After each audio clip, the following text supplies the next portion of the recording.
Hi hello, പുതിയൊരു സ്റ്റോറിയിലേക്ക് എല്ലാവർക്കും സ്വാഗതം. വളരെ ഇൻട്രസ്റ്റിംഗ് ആയിട്ടുള്ള ഒരു സ്റ്റോറിയാണ് കേട്ടോ. ഇതുവരെ ആരും അറിയാത്ത ആ ഒരു വലിയ രഹസ്യം വൈജയന്തിയും അലീനയും എല്ലാവരും അറിയാണ്. അതായത് അലീനയ്ക്ക് ഒരു ഇരട്ട സഹോദരനും കൂടെ ഉണ്ടെന്ന സത്യം പ്രസവിച്ച വൈജയന്തിക്ക് പോലും അറിയില്ല. താൻ ഒരു കുഞ്ഞിനെ പ്രസവിച്ചു, അതൊരു പെൺകുട്ടിയായിരുന്നു. പ്രസവിച്ച പാടെ അവൾ മരിച്ചു പോയെന്ന് മാത്രമേ അവളോട് അന്ന് ആ ഹോസ്പിറ്റലിലത്തെ ഡോക്ടർമാരും നേഴ്സുമാരും അവളുടെ അച്ഛനും അമ്മാവന്മാരും ഒക്കെ പറഞ്ഞത്. അതും വിശ്വസിച്ചാണ് വൈജയന്തി ഒരു വർഷം പിന്നെ അവിടെ അമ്മാവൻ്റെ വീട്ടിലാണ് അവൾ കഴിഞ്ഞത്. എന്നാൽ ഇപ്പോൾ ഇതാ അലീനയ്ക്കൊരു സഹോദരനും കൂടെ ഉണ്ടായിരുന്ന സത്യവും മനസ്സിലാക്കാൻ ആ ഒരു എപ്പിസോഡിൻ്റെ റിവ്യൂ ആണ് കേട്ടോ. എല്ലാവരും ഒന്ന് ലൈക്ക് ചെയ്തിട്ട് കാണണേ.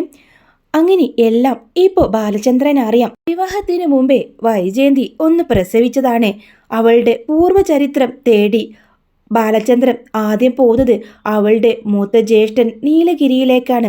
അവിടെ ആഗ്രയിൽ അവരുടെ കൂടെ നിന്നാണ് അവൾ അവിടെ സ്കൂൾ വർക്ക് ചെയ്തിരുന്നത്. ആ സമയത്തുള്ള എന്തോ ഒരു ബന്ധമാണ്. അവർക്കത് അറിയാതിരിക്കില്ല. പിന്നീടാണ് നാട്ടിലേക്ക് വന്നതും ഞാനുമായിട്ടുള്ള വിവാഹം നടന്നതും എല്ലാം ബാലചന്ദ്രനെ അറിയാവുന്നതുകൊണ്ട് തന്നെ ആദ്യം അവിടെ അന്വേഷിച്ചു പോകുന്നുണ്ട്. അങ്ങനെ ബാലചന്ദ്രൻ്റെ മനസ്സിൽ ഇപ്പോൾ ഏറെക്കുറെ ഒരു വ്യക്തത വരുന്നുണ്ട്. അലീനയുടെ അച്ഛൻ ആരാണ്? അയാളെ കണ്ടുപിടിച്ച് അവളെ കൈകളിൽ ഏൽപ്പിക്കണം. എൻ്റെ മനസമാധാനം കെടുത്തിയതുപോലെ അയാളുടെ മനസമാധാനം കെടുക്കണം. രണ്ടുപേരും കൂടെ ചേർന്ന് എന്നെ ചതിച്ചതല്ലേ, പിന്നെ എന്തിന് അയാളുടെ എച്ചിലാണ് ഇത്രയും കാലം ഞാൻ ഭക്ഷിച്ചത്? പക്ഷേ അതിൻ്റെ ഒരു അറപ്പും ദേഷ്യമൊക്കെ ബാലചന്ദ്രൻ്റെ ഉള്ളിലുണ്ട്. അങ്ങനെ ബാലചന്ദ്രൻ ആ രഹസ്യം കണ്ടെത്തി അലീനയെ ആ വീട്ടിലേക്ക് പോവുകയും ചെയ്യുന്നുണ്ട് കേട്ടോ. അതിനൊക്കെ ശേഷമുള്ള സ്റ്റോറിയാണ് കേട്ടോ. അങ്ങനെ അലീനയും ബാലചന്ദ്രനും എന്തോ ഒരു അവിഹിതത്തിൻ്റെ കഥ പറഞ്ഞുകൊണ്ടാണ് അലീനയെ പിന്നെ അവിടെ നിന്ന് പറഞ്ഞു വിടുന്നത്. എന്നാൽ വൈജയന്തിക്ക് ഒരു ശിക്ഷ കൊടുക്കുന്നുണ്ട്. അവൾ വൈജയന്തിയോട് വല്ലാതെ ദേഷ്യവും വെറുപ്പും ഒക്കെ കാണിക്കുന്നുണ്ട് ബാലചന്ദ്രൻ. ആദ്യത്തെ ഒരടുപ്പവും സ്നേഹമൊന്നും വൈജയോട് കാണിക്കുന്നില്ല. എന്ത് പറഞ്ഞാലും ബാലചന്ദ്രനും വൈജയും ഏത് സമയത്തും വഴക്കും കാര്യങ്ങളൊക്കെ ആയിട്ട് പോവാണ്. എന്തിനാ ബാലചന്ദ്രൻ എന്നോട് ഇങ്ങനെ പെരുമാറുന്നതോർത്ത് വല്ലാതെ വിഷമമൊക്കെ വൈജയ്ക്കുണ്ട്. അമ്മയോട് ഈ കാര്യം പറയാൻ ചെയ്യുന്നുണ്ട്. അങ്ങനെ ബാലചന്ദ്രനോട് ഒരിക്കൽ വൈജ ചോദിക്കുന്നുണ്ട്, നിങ്ങൾക്ക് ഇത്രയും കാലം കാണാത്തൊരു മുഖമാണ് ഞാൻ കണ്ടത്. അലീനയും നിങ്ങൾ തമ്മിൽ അങ്ങനെ ഒരു ബന്ധം ഉണ്ടായെങ്കിൽ അതുകൊണ്ടല്ലേ നിങ്ങൾ എന്നോട് ദേഷ്യം കാണിക്കുന്നത്? അവൾ ഇവിടുന്ന് പോയതിനെ തുടർന്ന് നിങ്ങൾ എന്തിനാ ഇത്രയങ്ങ് വയലൻ്റ് ആവുന്നത്? എടി, അതിൽ നിനക്കറിയാത്ത ഒരു സത്യമുണ്ട്. എന്തായാലും ആ സത്യം നിന്നെ ഇടത്തുനിന്നും ഞാൻ അറിയിക്കാൻ പോകുന്നില്ല. കാരണം ആ സത്യം നീ അറിയാൻ പാടില്ല. അറിയാതിരിക്കുമ്പോഴാ എനിക്ക് നിന്നോടുള്ള പ്രതികാരം കൂടുള്ളൂ എന്ന് പറയുമ്പോൾ വൈജ ചോദിക്കും, നിങ്ങൾക്ക് എന്തിനാ എന്നോട് പ്രതികാരം? ഞാൻ നിങ്ങളോട് എന്ത് തെറ്റ് ചെയ്തു? ഇത് കേട്ടാ ബാലചന്ദ്രൻ പറയും, നീ എന്നോട് ഒരു തെറ്റും ചെയ്തിട്ടില്ലേ? ഒന്ന് ആലോചിച്ച് നോക്ക് വൈജെ, നീ എന്നോട് ഒരു തെറ്റും ചെയ്തിട്ടില്ലേ എന്ന് ചോദിക്കുമ്പോൾ വൈജ ഒന്ന് തല കുനിച്ച് നിൽക്കുക. ആ, ഞാൻ പറഞ്ഞല്ലോ നീ എന്നോട് തെറ്റ് ചെയ്തു.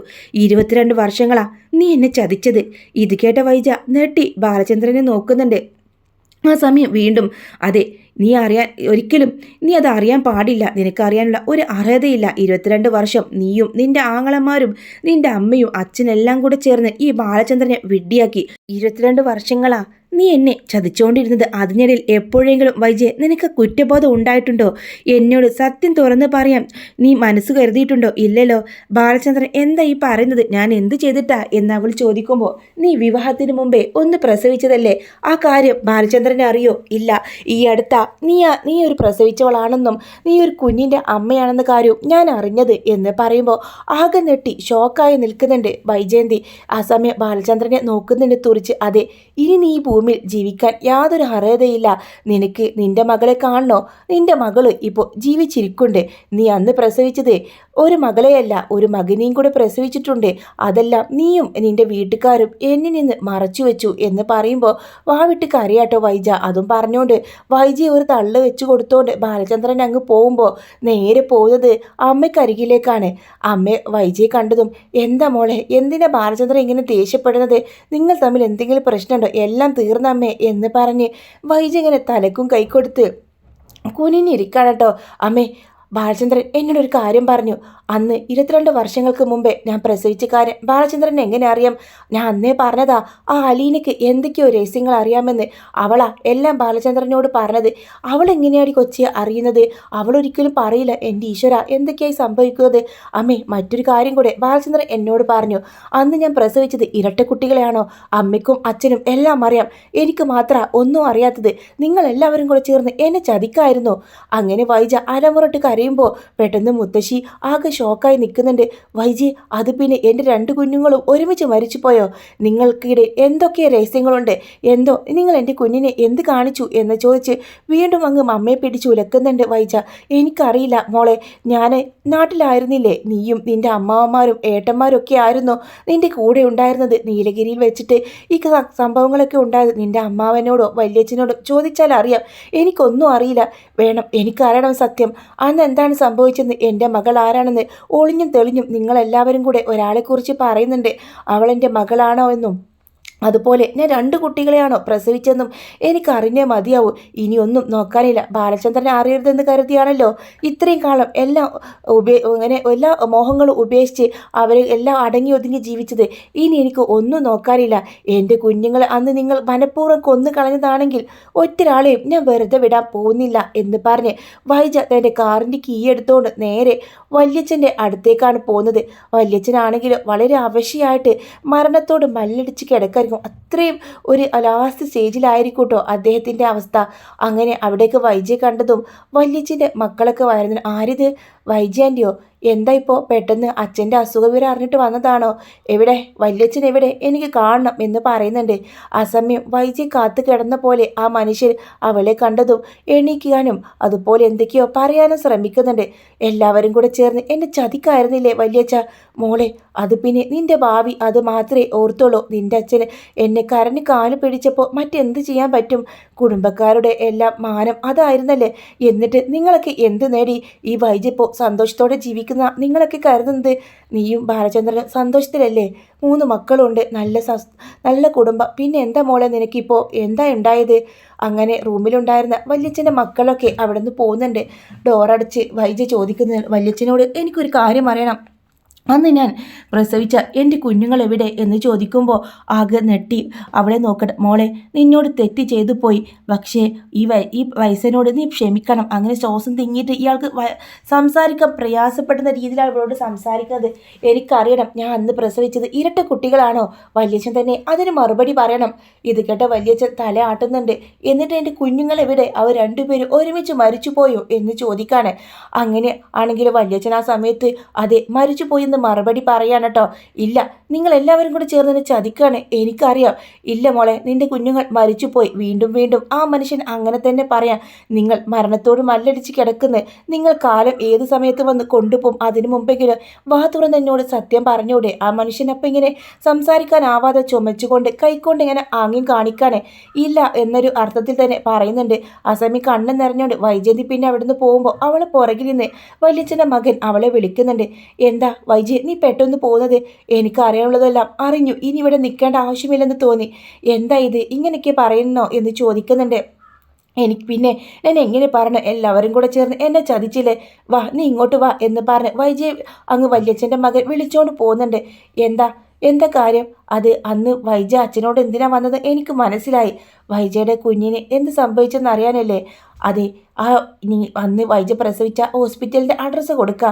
ഇവിടെ ഈ ഡോക്ടറുണ്ടല്ലോ, അച്ഛൻ്റെ അടുത്ത ബന്ധത്തിലുള്ള ഒരാൾ തന്നെയാണ്. വൈജാൻറ്റിയുടെ പ്രസവം എടുത്തത് ആ കുഞ്ഞാണെന്ന് അച്ഛൻ പലപ്പോഴും പറഞ്ഞ് ഞാൻ കേട്ടിട്ടുണ്ട്. വൈജാൻറ്റി എന്ന നിലട്ടോ വിളിക്കുന്നത്. വൈജാൻ തന്നെയാണ് ആ ഒരു വല്യച്ഛൻ്റെ മകൻ വിളിക്കുന്നത്. കാരണം അയാൾക്ക് അത്യാവശ്യം പ്രായമൊക്കെ ഉണ്ട് കേട്ടോ. കാരണം വൈജയുടെ അച്ഛൻ്റെ ഏട്ടൻ്റെ മകനാണല്ലോ. അപ്പോൾ അധികം അത്യാവശ്യം വയസ്സൊക്കെ അയാൾക്കുണ്ട്. അങ്ങനെ ആ ഡോക്ടറുടെ അടുത്തേക്ക് പോവാം. വൈജക്കാരൻ താൻ പ്രസവിച്ച ഹോസ്പിറ്റലിലേക്ക് പോയാൽ 22 വർഷങ്ങളായാലും തന്നെ നോക്കിയത് അച്ഛൻ്റെ ഒരു ബന്ധുവായ ഒരു ഡോക്ടറാണെന്ന കാര്യം അറിയാം. അങ്ങനെ വൈജ പിന്നീട് പോകുന്നത് ആ ഡോക്ടറുടെ അരികിലേക്കായിരിക്കും. അങ്ങനെ വൈജ കണ്ടതും അവർക്ക് പെട്ടെന്ന് മനസ്സിലാവുന്നില്ല കേട്ടോ. അങ്ങനെ വൈജ പറയുന്നുണ്ട് ആരാണെന്നൊക്കെ പരിചയപ്പെടുത്തുമ്പോൾ, ഓ വൈജയാണോ മോളെ, നീ ഒരുപാട് മാറിപ്പോയല്ലോ. നീ ഒരുപാട് തടിച്ചുകൊണ്ട് നിന്നെ എനിക്ക് മനസ്സിലാക്കാൻ പറ്റില്ല. എവിടെ നിൻ്റെ ഭർത്താവും കുട്ടികളൊക്കെ എവിടെ? ഞാനൊന്നും അതൊന്നും പറയാൻ വേണ്ടി വന്നതല്ല. വന്നതല്ല, എനിക്ക് മറ്റൊരു കാര്യം അറിയണം എന്ന് പറയുന്നുണ്ട്. എന്താ മോളെ, നീ ഇരിക്കുക, അച്ഛൻ്റെ കാര്യമൊക്കെ ഞാൻ അറിഞ്ഞു. അച്ഛന് മരിച്ചു, ഇപ്പോൾ അമ്മ നിൻ്റെ കൂടെയാണല്ലേ? പിന്നീടൊന്നും അറിഞ്ഞില്ല, വയ്യായി എന്ന് പറയുന്നുണ്ട്. അതെ, എനിക്ക് കാര്യം അറിയണം. അന്ന് എൻ്റെ പ്രസവം എടുത്തത് അച്ഛൻ്റെ ബന്ധുവായ നിങ്ങളായിരുന്നല്ലോ.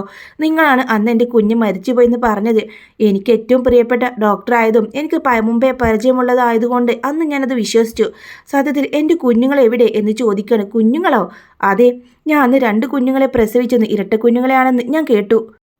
പിന്നീട് എനിക്കൊന്നും അറിഞ്ഞില്ല. അന്ന് നിങ്ങൾ എന്നോട് പറഞ്ഞത് ഞാൻ ഒരു പെൺകുഞ്ഞിനെ പ്രസവിച്ചു, ആ പെൺകുഞ്ഞ് പ്രസവത്തോടെ മരിച്ചുപോയെന്ന്. എനിക്കൊരു നോക്കുപോലും കാണാൻ നിങ്ങൾ സമ്മതിച്ചില്ലായിരുന്നു എന്ന് പറയുമ്പോൾ അവരാണെങ്കിലും ഇങ്ങനെ റിട്ടയർ ആയിട്ടുണ്ടാവും, അത്രയും പ്രായമൊക്കെ ആയിട്ടുണ്ടാവും, 22 വർഷങ്ങൾ കഴിഞ്ഞില്ലേ.